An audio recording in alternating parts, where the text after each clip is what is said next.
ছাত্র জনতার গণঅভ্যুত্থানে ক্ষমতাচ্যুত প্রধানমন্ত্রী শেখ হাসিনা, তার ছেলে সজীব ওয়াজেদ জয় ও ভাগনী টিউলিপ সিদ্দিকের মালয়েশিয়ার ব্যাংকের মাধ্যমে রূপপুর পারমাণবিক বিদ্যুৎ কেন্দ্র আরএনপিপি থেকে ৫ বিলিয়ন বা $৫০০ কোটি, বাংলাদেশি মুদ্রায় ৬০,০০০ কোটি টাকা লোপাটের অভিযোগ অনুসন্ধানে দুদকের নিষ্ক্রিয়তা কেন অবৈধ ঘোষণা করা হবে না, তা জানতে চেয়ে রুল জারি করেছেন হাইকোর্ট।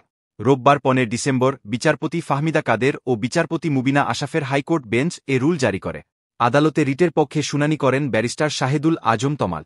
এর আগে ৩ সেপ্টেম্বর এ অভিযোগ অনুসন্ধানের নির্দেশনা চেয়ে হাইকোর্টে রিট দায়ের করেন জাতীয়তাবাদী গণতান্ত্রিক আন্দোলন এনডিএমের চেয়ারম্যান ববি হাজ্জা। রিটে রূপপুর পারমাণবিক বিদ্যুৎ কেন্দ্রে শেখ হাসিনা ও তার পরিবারের সদস্যদের দুর্নীতি অনুসন্ধানে দুদকের নিষ্ক্রিয়তার বৈধতা চ্যালেঞ্জ করা হয়। দুদক চেয়ারম্যানসহ সংশ্লিষ্টদের রিটের বিবাদী করা হয়। গত ১৯ আগস্ট রূপপুর পারমাণবিক বিদ্যুৎ কেন্দ্রে শেখ হাসিনা পরিবারের দুর্নীতি নিয়ে বিভিন্ন পত্রিকায় প্রতিবেদন প্রকাশিত হয়। ওই প্রতিবেদন যুক্ত করে হাইকোর্টে রিট করা হয়।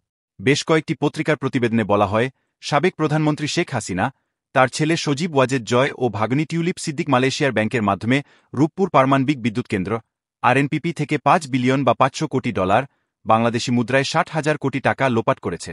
বিভিন্ন দেশের সামরিক ও প্রতিরক্ষা খাতে দুর্নীতির অনুসন্ধানকারী গ্লোবাল ডিফেন্স কর্পোরেশনের তথ্যের বরাত দিয়ে এ প্রতিবেদন করা হয়।